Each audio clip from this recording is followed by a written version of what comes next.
अंग्रेजी ग्रामर में, English grammar में जितने भी वर्ड्स हैं, ऑल वर्ड्स, इनको ग्रुप में बांटा गया था, पार्ट्स में बांटा गया था, जिसको क्या कहते थे? पार्ट्स ऑफ स्पीच कहते हैं। ठीक है, स्पीच, पार्ट्स ऑफ स्पीच। लेकिन अभी जो मॉडर्न जमाना आया, मॉडर्न टाइम आया, तो इंग्लिश जो ग्रामर के जो जानकार थे, उन लोगों ने सारे वर्ड्स को दो ग्रुप में रखा। कितने ग्रुप में रखा? दो ग्रुप में रखा, टू ग्रुप्स। एक को नाम दिया फॉर्म क्लासेस और दूसरे को नाम दिया स्ट्रक्चर वर्ड। स्ट्रक्चर वर्ड यानी कि जब कोई सेंटेंस हम कहते हैं या पढ़ते हैं तो वहां पे दो ही चीज होती है, या तो कुछ शब्द ऐसे होंगे जो फॉर्म क्लासेस होंगे, या कुछ शब्द ऐसे होंगे जिसको स्ट्रक्चर वर्ड की कैटेगरी में रखा जाएगा। ठीक है, अब फॉर्म क्लास को पहले समझते हैं, उसके बाद हम लोग स्ट्रक्चर वर्ड को समझेंगे। फॉर्म क्लास में कौन से वर्ड्स आएंगे? तो फॉर्म क्लास में वो शब्द, वो वर्ड आते हैं जो एफिक्स के प्रभाव से अपना रूप बदल लेते हैं। यानी कि जैसे ही एफिक्स लगाया जाएगा वो अपना मानी चेंज कर लेगा। बात समझ में आ गई? एफिक्स में दो तरह के होते हैं, एक तो आपका प्रीफिक्स हो गया और एक आपका सफिक्स हो गया। सफिक्स मतलब एक होता है जो पहले लगता है और एक होता है जो बाद में लगता है, वर्ड के आगे लगता है। ठीक, तो ये चीज समझ लेना है कि फॉर्म क्लास में वो शब्द आएगा जिसमें अगर हम सफिक्स या प्रीफिक्स ऐड करें तो उसका मतलब चेंज हो जाएगा, उसका जो अर्थ है या वो एक तरीके से कह लो इफेक्ट पड़ेगा उसके मतलब पे। ठीक है, जैसे फास्ट, तो फास्ट मतलब क्या होता है? तेज। ठीक है, लेकिन अगर हम इसमें फास्टर लगा दिया तो क्या हो गया? से तेज, है ना? Faster than 4G is 5G is faster than, है ना, 4G। तो यहां पर जो फास्ट है वो क्या हो गया? हमारा फॉर्म क्लास के अंदर आएगा। ठीक है, अब फॉर्म क्लास जो होता है ना वो चार टाइप्स के होते हैं। ये जो ऊपर में मैंने लिखा है ना फॉर्म क्लास, ये चार टाइप के होंगे। कौन कौन होंगे? तो पहला जो हम लोग पढ़ते थे पार्ट्स ऑफ स्पीच में वही सब रहेगा, लेकिन उसको एक अलग पार्ट ग्रुप बना दिया गया।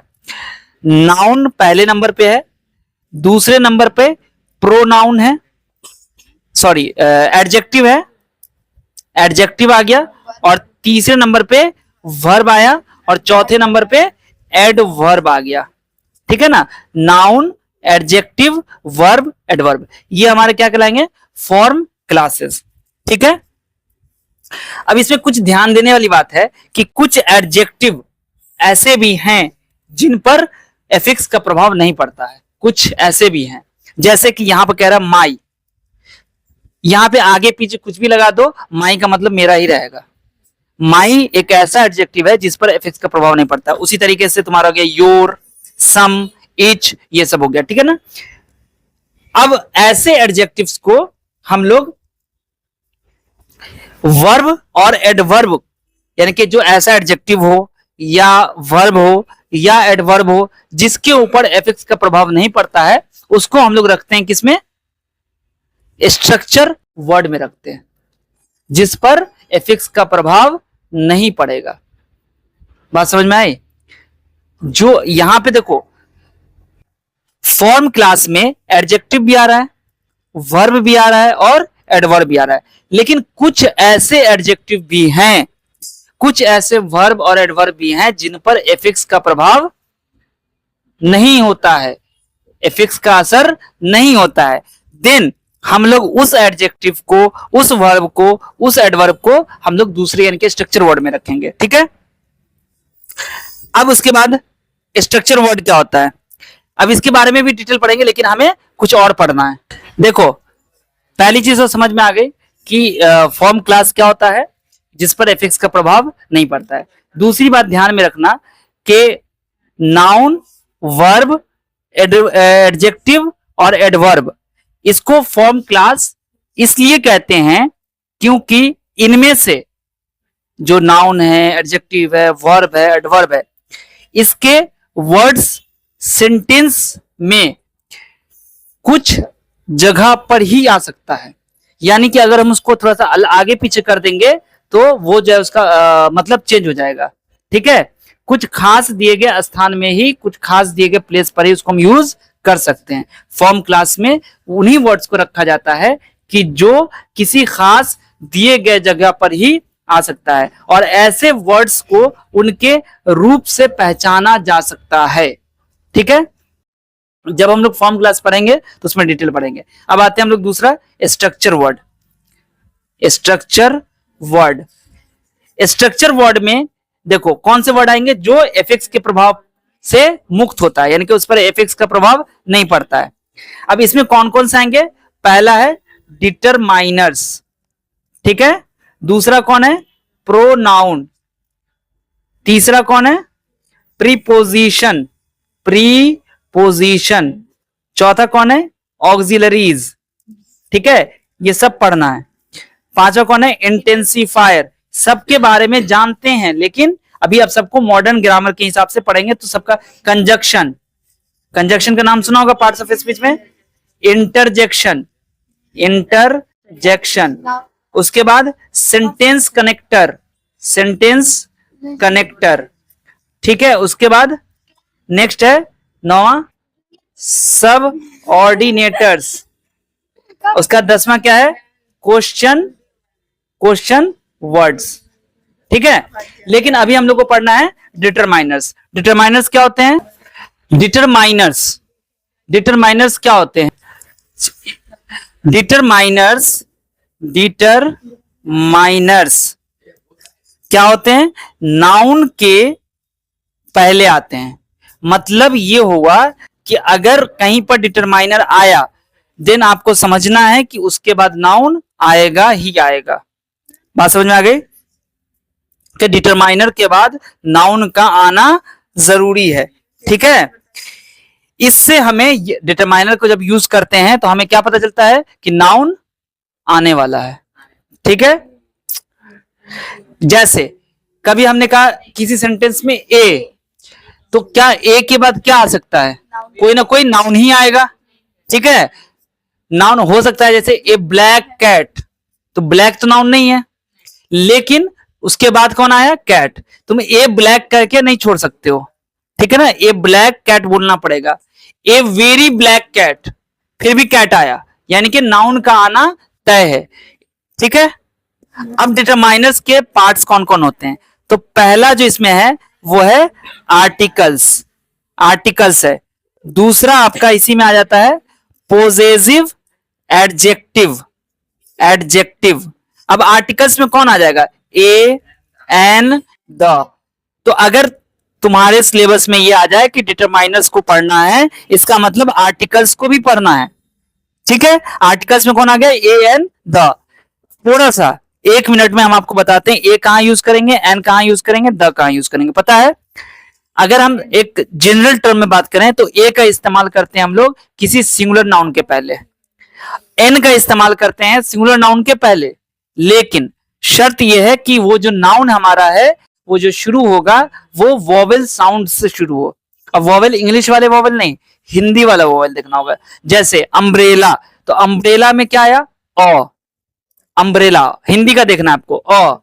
अम्ब्रेला, तो यहां पर स्वर आया ना, तो जब स्वर साउंड से शुरू होगा तो वहां पे एन लगेगा। अब इसी जगह पे जैसे हमने कहा कि एन अम्ब्रेला, तो ये सही हुआ।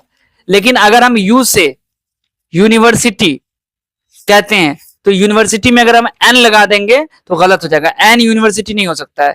तुम बोलोगे कि सर यू तो आ रहा है, यहाँ पे वोवेल तो है, बट यहाँ पर हमें कौन सा देखना है? हिंदी का देखना है। हिंदी में कहाँ है यह? स्वर में या व्यंजन में? व्यंजन में। इसलिए ये हमारा यूनिवर्सिटी जो है ना, उसके पहले क्या लगेगा? ए। अब बात आती है एमबीए, तो एमबीए के बाद हम पहले क्या लगाएंगे? एमबीए के बाद क्या लगाएंगे? एमबीए के पहले क्या लगाएंगे? ए नहीं, एन लगेगा। एम, एम ए से शुरू हो रहा है, एम बी ए, तो एम ए से शुरू हुआ ना। तो यहां पर अगर तुम्हारे एग्जाम में क्वेश्चन अगर आता है, सपोज दैट यहां पर लिखा होता है MBA, MBA, MBA person, suppose that यहां आ जाता है एमबीए क्वालिफाइड। ठीक है, तो यहां पर हमें क्या लगाना होगा, एन लगाना होगा, NMBA। ठीक है ना, गलती से मैं तुम बोलोगे अरे या तो एम आया है तो ए लगा दिए तो वहां पे आपका गलत हो जाएगा, ये सॉरी इसको हमने काट दिया, बट ये सही है। ठीक है, एन लगाएंगे तो इसी तरीके से और भी है।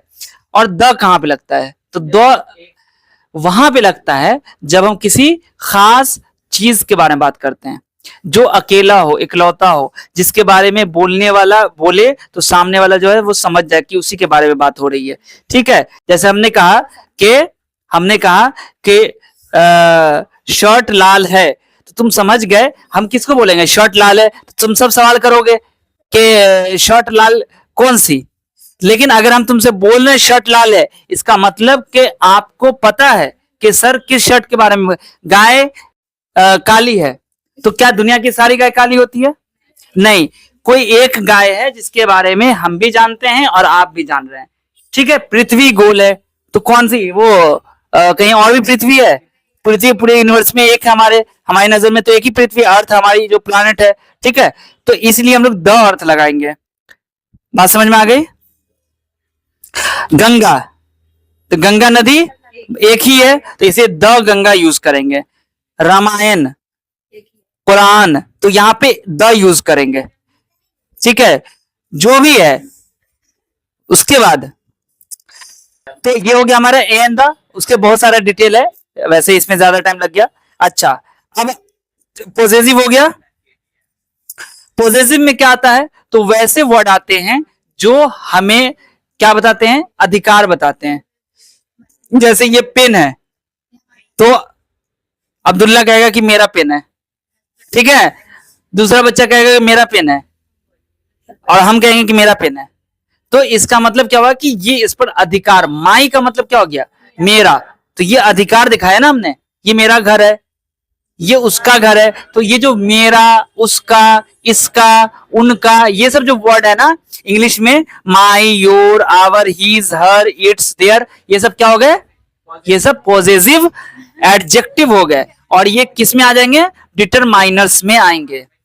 तो अगर फिल इन द ब्लैंक्स आ रहा है यूज डिटरमाइनर्स, तो आपको समझना पड़ेगा कि खाली ए एन तक से नहीं काम चलेगा, बल्कि हमें माई भी लगा सकते हैं वहां पर, सेंटेंस के हिसाब से देखना पड़ेगा। तो दूसरा हो गया पॉजिटिव एडजेक्टिव। तीसरा आते हैं, ठीक है, डिमोन्स्ट्रेटिव। डिमोन्स्ट्रेटिव समझ में आ रही है ना बात, जहां पे नहीं समझ में आए जरूर बोल दीजिएगा, ठीक है ना, नहीं हो तो कमेंट कर दीजिएगा। डिमोन्स्ट्रेटिव एडजेक्टिव, डिमोन्स्ट्रेटिव एडजेक्टिव क्या होता है कि जिससे हम लोग किसी चीज की तरफ इशारा करते हैं। डिमोन्स्ट्रेशन का मतलब क्या होता है, कुछ चीज दिखाना, तो इशारा कैसे करेंगे, दिस बॉय। अब ऐसा नहीं बोलेंगे दिस पोल, पोल हमारे से बहुत दूर है, दिस स्कूल, नहीं, जो दूर रहेगा that boy, this boy, this girl, that boy, this, that, these, those, ये चार वर्ड क्या हो गए, दिस, दैट, दीज, दोज। इससे क्या हम करते हैं, इशारा करते हैं किसी चीज की तरफ, हम लोग उसको बताते हैं, है ना, कोई चीज बताना होता है तो हम लोग इन्हीं चार वर्ड का यूज करते हैं, दिस, दैट, दीज, दोज। ठीक है, तो इनको हम कहां रख के क्या बोलते हैं, डिमोन्स्ट्रेटिव एडजेक्टिव। अब ये भी हमारा क्या है, डिटरमाइनर्स ही है। अब आते हैं चौथा, एडजेक्टिव ऑफ नंबर्स। क्या है, adjectives of number and quantity. इसका मतलब क्या हो गया, राइटिंग अच्छी नहीं है इससे गुस्साइएगा नहीं। Adjective of number and quantity, देखो कभी भी कोई चीज, कोई एक ऐसा वर्ड इस्तेमाल करें अगर हम, जो कि नंबर बताए, संख्या बताए, तादाद बताए, या उसकी क्वांटिटी बताता हो। जैसे अगर हम कहेंगे 10 स्टूडेंट, तो 10 क्या हो गया, यहां पर डिटरमाइनर हो गया, और वो कौन सा हो गया, एडजेक्टिव ऑफ नंबर हो गया, ठीक है ना। उसके बाद जैसे आ गया 4 गर्ल्स, ठीक है, या अगर हम कहेंगे first boy, second student, third book, है ना, फोर्थ स्टोरी। ठीक है, तो ये सब जो हमारा वर्ड है ये क्या बता रहा है, नंबर बता रहा है। डबल, अब ये जो डबल बताया क्या बताया, क्वांटिटी बता दिया, है ना, कि जितने स्टूडेंट यहां पर हैं इसके डबल वहां है, जितनी किताब इसके पास है उससे डबल किताब। तो यहां पे जो है ऑल, बोथ, है ना, हाफ, हाफ मीन्स आधा, सेवरल मीन्स कई, अनेक। फ्यू मीन्स कम, थोड़ा। मच मीन्स कितना, जितना। ए फ्यू मतलब थोड़ा हो गया। होल मीन्स पूरा हो गया। ये जितने भी वर्ड है ना, जो तुमको क्या बता रहे हैं, जो तुमको क्या बता रहे हैं, क्वांटिटी बता रहे हैं या नंबर्स बता रहे हैं, तो उसको क्या बोलते हैं हम लोग, adjective of numbers and quantity. बात समझ में आ गई? अच्छा, अब आते हैं आगे। डिस्ट्रीब्यूटिव एडजेक्टिव, डिस्ट्रीब्यूटिव एडजेक्टिव, इनमें कौन से वर्ड्स आएंगे? तो इनमें वही वर्ड्स आएंगे जो डिस्ट्रीब्यूट करने के लिए इस्तेमाल हो रहे हैं। जैसे ईच, हर एक, एवरी प्रत्येक, नीदर, ठीक है, और बोथ मतलब दोनों। तो ये सब जो वर्ड है ये क्या कहलाएंगे, डिस्ट्रीब्यूटिव एडजेक्टिव। जो नेक्स्ट हमारा है वो है इंटेरोगेटिव। इंटेरोगेटिव पिछली क्लास में बताया था कि इंट्रोगेटिव सेंटेंस क्या होते हैं, है ना। तो यहां पर इंट्रोगेटिव एडजेक्टिव्स है, ऐसा एडजेक्टिव जो इंट्रोगेशन के लिए इस्तेमाल हो, क्वेश्चन पूछने के लिए इस्तेमाल हो, ठीक है। जैसे कि तुम्हारे पास हो गया व्हाट, विच, है ना, और हुज, ठीक है, वाई वगैरह, वेयर वगैरह भी हो गया। अब इसके बाद नेक्स्ट है आपका कुछ फ्रेज जो नंबर्स या क्वांटिटी बताते हैं। क्या बताते हैं?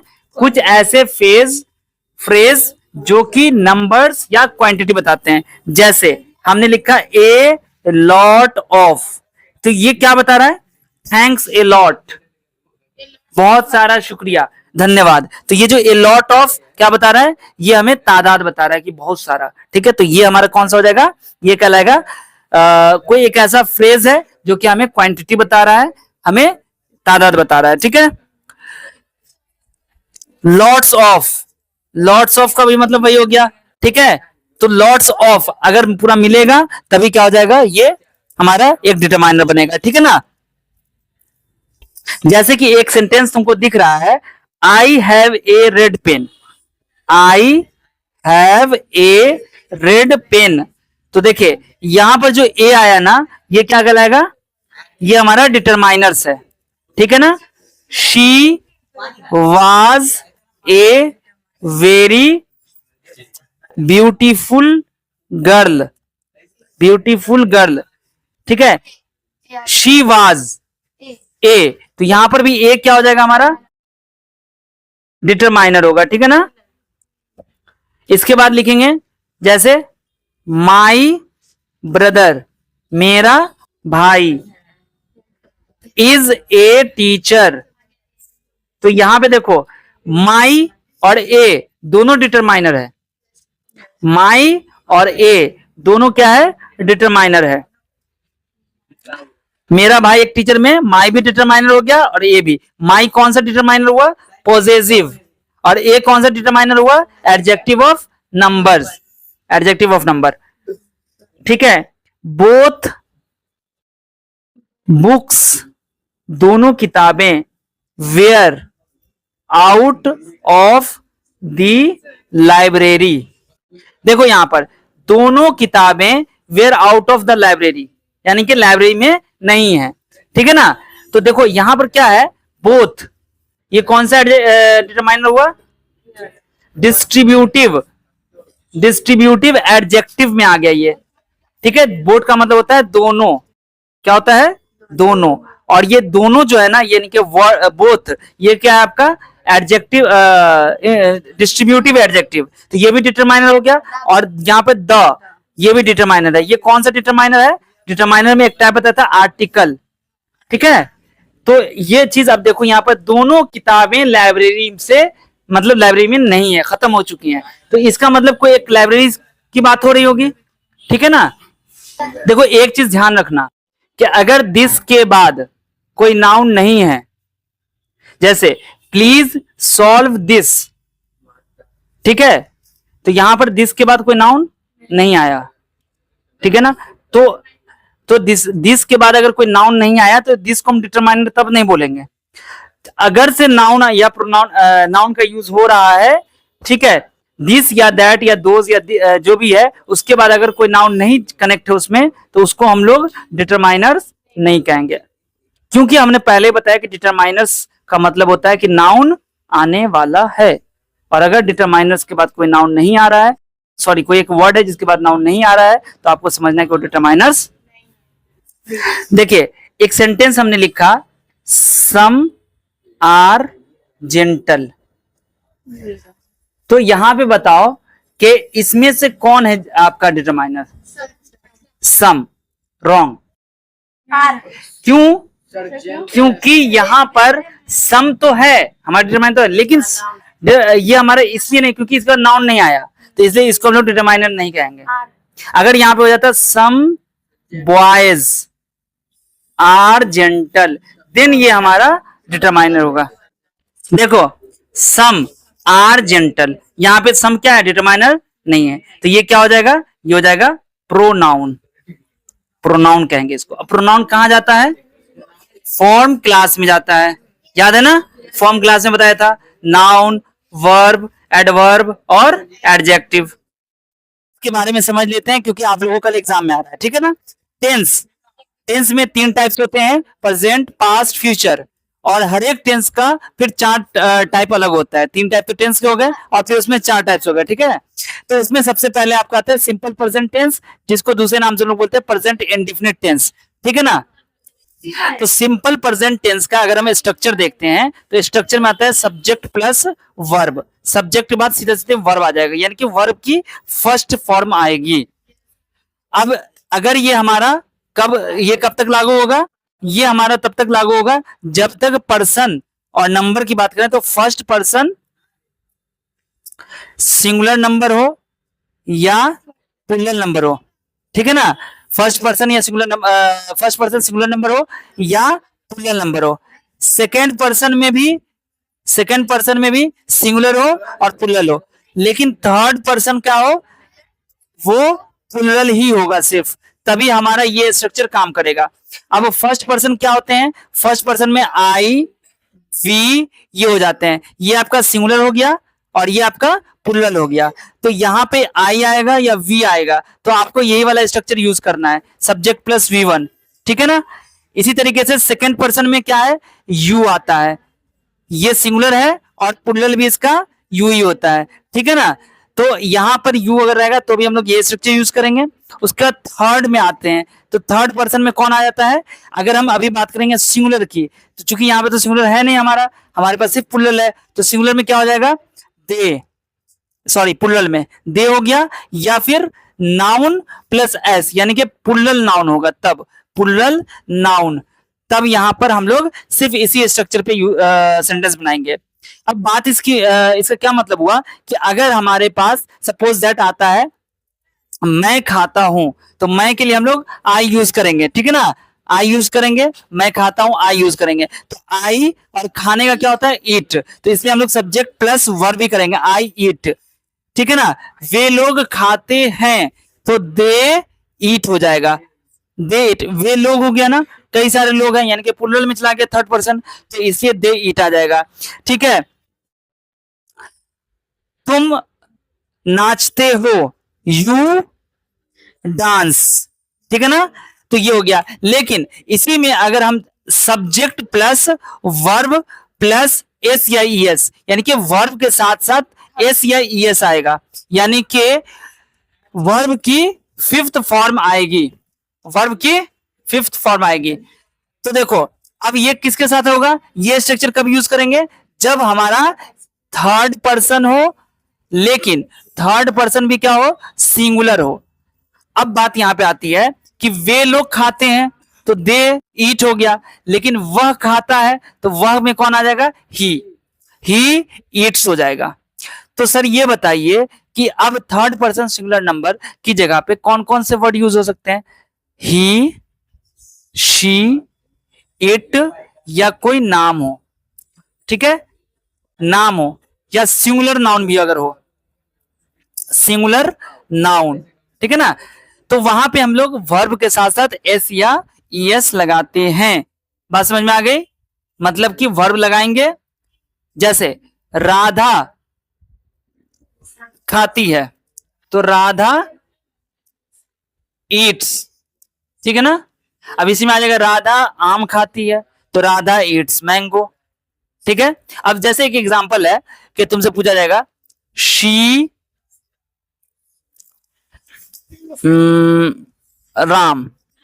ठीक है। और यहां पे आ जाएगा सब कुछ भी, कोई भी वर्ब ले लेते हैं, जैसे कि हमने लिया यहाँ पर KNOW, नो। तो बताओ यहाँ पे क्या भरेंगे? शी, क्या लिखेंगे? खाली जगह पे क्या आ जाएगा? Is no, are no, was no, क्या आ जाएगा? क्या हो जाएगा? She knows. अभी बताया ना, सब्जेक्ट के साथ वर्ब और उसके बाद एस लगेगा। तो हमने क्या लगाया? सब्जेक्ट के साथ वर्ब लिया नो और उसके साथ एस लगा दिया था, शी नोज, और यहाँ पे राम हो गया। वो राम को, शी नोज टू राम हो जाएगा, यहाँ पर टू हो जाएगा, शी नोज टू राम, वो राम को जानती है। ठीक है ना। तो इसी तरीके से जो भी हमारे पास, अब जैसे पटना या कोई एक और एग्जांपल ले लेते हैं, गाय। ठीक है। तो यहां पे आ जाएगा द काउ मिल्क। अब यहां पे क्या आ जाएगा? गिव, यहां पे क्या लिखेंगे? गिव्स हो जाएगा। क्यों? क्योंकि गाय हमारे पास क्या हो गई? थर्ड पर्सन में चली गई और ये सिंगुलर है। लेकिन इसी जगह पे अगर आ जाता द काउज और यहां था मिल्क, तो अब यहां पे गिव या गिव्स क्या आएगा? गिव हो जाएगा, गिव, क्योंकि यहां पर एस लग गया। ठीक है ना। देखो, सब्जेक्ट प्लस वर्ब, ये जो हम लोग यूज करेंगे, या फिर हम लोग subject plus verb plus S या ई एस, तो ये जो यूज करेंगे हम लोग अफर्मेटिव सेंटेंस के लिए, जिसमें सकारात्मक वाक्य यूज होते हैं, मतलब जिसमें हाँ होती है, इकरार होता है ना। जैसे कि हमने कहा गाय, ठीक है, घास खाती है। ठीक है, खाती है। तो ये क्या हो गया? गाय घास खाती है, ये बताया जा रहा है, ये अफर्मेटिव में हो गया। लेकिन अगर हम लिखेंगे गाय मांस नहीं खाती है, तो नहीं खाती है ना। तो ये नहीं खाती है, नहीं लफ्ज जो यहाँ पे आ गया ना, ये निगेटिव सेंटेंस को बताता है। किसको बताता है? निगेटिव सेंटेंस को बताता है। तो निगेटिव सेंटेंस जहां पे आ जाएगा, उसकी स्ट्रक्चर, उसको कैसे बनाते हैं? देखिए, रहेगा यही चीज, लेकिन थोड़ा सा फर्क ये करते हैं कि जब भी निगेटिव सेंटेंस आ जाएगा, तो वहां पे हम लोग डू नॉट या डज नॉट का इस्तेमाल करेंगे। डू नॉट वहां पे इस्तेमाल करेंगे जहां पे स्ट्रक्चर ये होगा, और डज नॉट वहां पे इस्तेमाल करेंगे जिसकी स्ट्रक्चर ये, यानी कि subject plus verb plus S या एस होगा।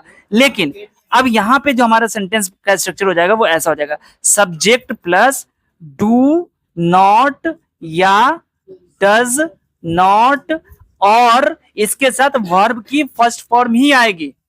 फिर हमें ये नहीं देखना है कि सब्जेक्ट में हमारे पास जो है अगर थर्ड पर्सन है तो हम एस या एस लगा देंगे, ये गलत हो जाएगा। फिर हमें ये देखना पड़ेगा कि अगर थर्ड पर्सन सिंगुलर नंबर है तो वहां पे डज नॉट लगेगा, और बाकी जो भी होगा उसमें डोंट लगेगा। जैसे गाय मांस नहीं खाती है, तो क्या हो जाएगा? The cow don't eat meat. ठीक है ना। तो ये जो गाय है ना, ये मांस नहीं खाती है। ठीक है। तो ये जो डोंट आ गया ना, ये क्या बता रहा है कि ये हमारे पास ये क्या है? थर्ड पर्सन सिंगुलर नंबर है। सॉरी, यहाँ पे डज नॉट हो जाएगा। काउज अगर होगा तो यहाँ पे क्या हो जाएगा? डोंट लगेगा। लेकिन अगर हम लिखते द काउ अगर लिखेंगे तो यहाँ पे क्या आ जाएगा? Does not. ठीक है, ईट मीट। ठीक है ना। बात समझ में आ गई कि जहां पे थर्ड पर्सन हो, सिंगुलर नंबर हो, वर्ब में कोई चेंज नहीं, V1 ही लगेगा, लेकिन डोंट की जगह डज लगेगा।